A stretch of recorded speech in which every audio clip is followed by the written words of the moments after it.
Hey y'all, happy Money Monday. I should have turned those lights off in the back. They are like always just shining. Oh well. But hey y'all, happy Money Monday. I'm not going to be before you too long because I have some work to do, but just wanted to stop by and talk to y'all about my latest video premiere. Did you catch my latest video premiere, the 1098T? This is a pretty popular video that I do each year. And, the purpose of it is for students who receive the tax form, the 1098T. I remember getting it, y'all know I went back to school, started going back to school 4 years ago, hoping to finish up this year with my last degree ever. Ooh, child, I ain't doing that again. But I remember getting this document. I was like, what is this? Like, what do I do with this? Can your girl get some, extra monies? And yeah, I was able to in the beginning before I started getting my scholarships and things like that. But if you don't know, the 1098T is a information tax document that your educational institution will send you. So yes, that could be a 2-year college, 4-year. Oh, let me turn my Wi-Fi off. That could be a 2-year college, a 4-year university. That could be a tech school. So yes, any educational institution. Yeah, my internet is being a mess, but your okay, yes, it's on now. Your educational institution, no matter, there's no threshold, right? So if you paid $2, you supposed to get this thing. If you paid money towards qualifying education expenses, okay? Notice the word here is qualifying education expenses, okay? So that means that, it has to be something that was towards your education. So yeah, you just bought that new, let's just say TV, not for your education, right? Yeah, you just bought, those outfits, not for your education, right? Now, if your school had like uniforms that you had to wear, like those who are in allied health programs, they typically have to wear a uniform. Cosmetologist, hi Africa, thanks for stopping by. Are you a student? Cosmetologist, yeah, that would be a qualifying purchase, right? But here's some typical qualifying purchases for students. Housing, tuition and fees, books. Let me think of something else. If you had to purchase a specific program for your university. Hey, Africa, I'm doing good. Thanks for your support. How are you doing? If you had to buy, specific programming for your university, some people are in these real technical programs and they have to buy things for their, laptop, things of that nature. I remember as this was probably like my first year of my doctoral program. I had to have a certain program within this class. Thank God that I worked for the university at that time. I mean, I got it for free. But if you didn't, like, you had to pay for that. So things like that are qualifying educational purposes, which is so important. So make sure, you meet that. I also think, are you a student, Africa? I also think that it's important, for you to, know where this document is. Like sometimes this will be mailed to you, but for the most part, this document is going to be on your in your portal in like your student account area, right? So basically where you pay your tuition, where you go and look at your financial fee or fees, things of that nature, that is where the 1098T is going to be. It should say a little line like 1098T, and then you click on it there. If you're unsure on where it is, contact the financial aid department or the accounts, basically where you would pay your fees and things like that. Contact them and they'll tell you where it is. Now, let me get my notes, y'all. There are some cases where you might not get one, okay? So you might not get one. And let me get to the right page. Well, let's talk about who will get one, right? So you will get one. Anyone who has paid, like I said, qualified educational expenses, tuition, fees, course materials, things of that nature. You will not get one. And I had this question come up on one of my videos that I made. The person was on the F1 visa, and they were asking, hey, would I get a 1098 T? No, you will not. So you can still ask for one, but you're not going to be able to, use it, because I don't believe, you can file taxes on a visa. Or on that student visa. The F1 visa is a student visa, I believe. Yeah, because you're not supposed to be working. So yeah. So that's very important. If you're a non-resident alien, if your tuition was waived or paid by scholarships, you will not be getting one. Or if an employer or government agency paid your tuition. So if your employer paid your tuition, or back in the days, my employer was paying my tuition. I can't even, and I didn't even, after, once they started paying for it, I didn't look for the 1098 because I knew that I hadn't made any qualified expense payments towards my education. Or for my vocational rehab folks, if you don't know what vocational rehab is, here is a quick tip. If you need your education paid for, vocational rehabilitation is a state agency, federal and state funded for folks with disabilities, right? The aim of the program is to get those individuals employed, right? So the end goal has to be a job.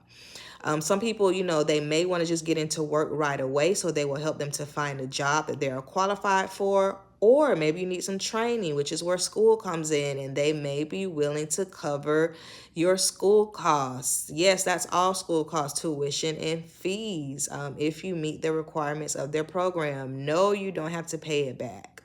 But there are some stipulations, like you need to be a person with a disability. You need to, be someone who's going to be able to, do well. I'm in an educational, program. So for my vocational rehab folks, if they're covering your education, you wouldn't be getting this.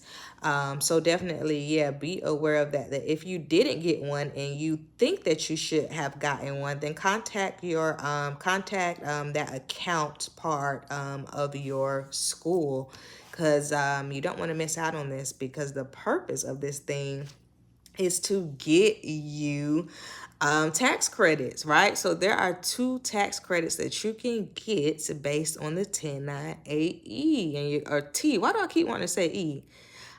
T. The first one is the lifetime learning credit, and the other one is the American Opportunity Credit. So they both have different stipulations. I do not believe you can get both. Y'all, I haven't filed for those credits in a while, so y'all might have to check me on that. But you definitely, can choose to file, whichever one best meets your situation. So that's why people want their 1098T, because they want to be able to get one of these tax credits. I do explain each of those tax credits in a little more depth in my earlier video. So be sure to click my playlist 1098T, or I think it says tax tips for students.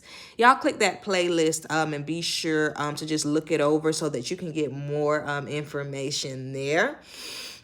But yeah, folks want to be able to get one of those tax credits. Now, here's the thing with these tax credits, y'all, especially for my dependents, right? If your parents, are going to claim, those tax credits, then you can't claim it. You can't double dip like that. I also want to say for outside of dependents, if there was someone who, made qualifying, well, no, not necessarily, because that's going to come to you. So the 1098T, I would come to you. So y'all scratch that one. But yeah, if your parents, are the ones who are funding your education and they get that, and they ask you, for that document, they're most likely going to use it to claim that tax credit. So be sure to not go back and claim it yourself, right? Because girl, you don't want to do that. Also, make sure that what is on your 1098 T, is accurate based on what you are listing as well. So those two things need to match, right? You don't want Uncle Sam knocking at your door, okay? You do not want that. So don't let that be you. So that's really, really important. Now, in the video, y'all, I think this was the first time that I actually went through each box. So if you want to know what each box means, be sure to go back and watch that video. There are 10 boxes on the document, and I go over each box. I also leave a helpful article from Credit Karma that talks about the 1098T that I thought was pretty helpful in the description of that video. So if you want to know more, listen, I got a whole playlist. I got your articles. I got all the things, okay? So don't forget to go back and check that. And y'all, as I was just thinking about this video, I know I don't have my luscious locks on, right? What did y'all think about the new hair? I was trying something new. Drop down in the comments and let me know, what did you think about the new hair? Y'all, I might be just on a wig spree at this point. I went from 1 to 4, okay? But yeah, y'all will be seeing some new looks within the videos. And then of course, you're gonna get all natural as well. So definitely let me know what you think about the new look in that video. But yeah, also in the video I talk about, y'all, listen, your girl is educated by trade, but I am not a tax professional, okay? So I don't know all the ins and outs about your situation and, this specifically happened. I don't know that, okay? Now, some stuff I do, right? But it's always important for you to consult with a tax professional, please. If you are unsure, consult with a tax professional so that you can maximize your credits, right? And so that, you don't put the wrong thing. That's really important. So definitely, if you have a tax professional or, someone is really good, is very well versed in the 1098T, maybe within your family or something like that, reach out to them. Because the information that I'm giving is, educational. It is to start your own personal educational journey regarding the 1098T. It's not the end all be all. So definitely don't forget that.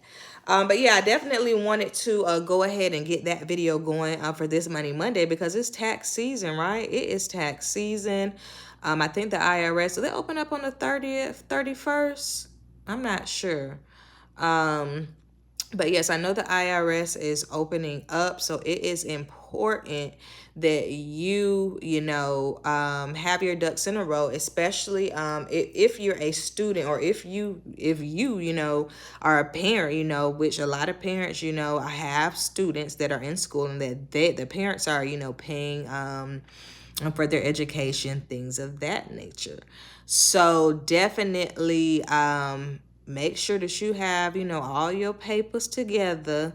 Because yeah, you want these tax credits. Nothing wrong with that. Another question that I saw a lot on some of my videos was, I got financial aid, covered my tuition. Now, there are, financial aid is scholarships, grants, and loans as well. So that is really, really important. Scholarships and grants, would not count as far as you making qualified educational expenses, right? And like I said, remember, you may not get a 1098 T if scholarships and grants covered your tuition and fees. Now, loans, yeah, you do have to, take out a loan to be able to pay towards your school, right? They don't give that to you. You have to pay that back. So yeah, that would be one of those that will fall under the qualified tuition and expenses. But scholarships and grants would not. Shout out to my folks here getting scholarships and grants. As please, and let me get this little plug. Please do not think that you have to take out a student loan. Trust me, I know that's what they tell you. I know it, everybody else is doing it and all these things, but as you can see, a lot of, and I say us, because I'm in that boat at one point, but a lot of us were not able to do the things that we wanted to do financially because of student loan debt. So please do not, fall into this trap of, I need to take out student loans, or I have to take out a student loan, for my child and all these other things. I talked about vocational rehab as a resource, to get your schooling paid for free, meaning that you do not have to pay it back.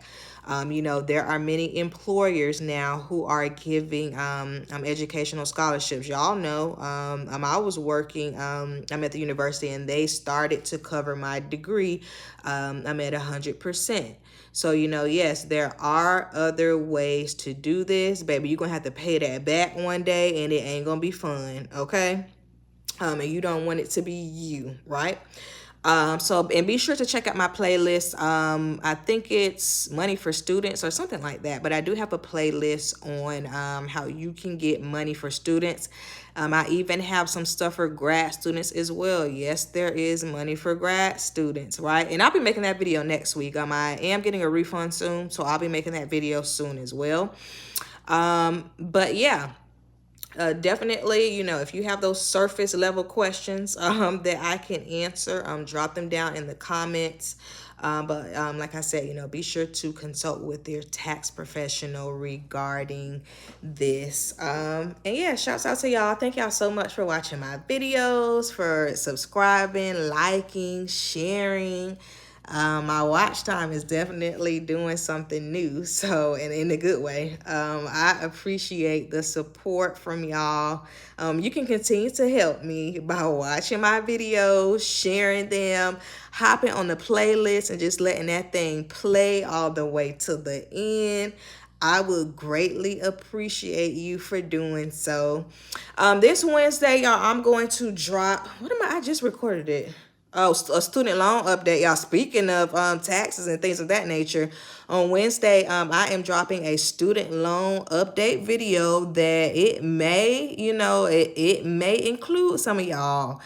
So be sure to hop back over on the channel this Wednesday at 7:15 p.m. CST, 8:15 p.m. EST. But yeah, be sure to hop back over here. I know I haven't done a student loan update in a little minute, but your girl is back with the jump off. Grandpa gave some news. So I will be reporting on that on Wednesday. And I will upload it tomorrow. And yeah, don't forget to subscribe to my email list. I'll be shouting them out pretty soon here, sending them over something. So be sure to sign up for my email list. You do get a freebie. It's in the description box of every video. Sometimes I list it in the comments. And y'all, I got some work to do. I can't even watch my show because I got some work to do. So I am about to do that, and I'm going to see y'all later. Bye.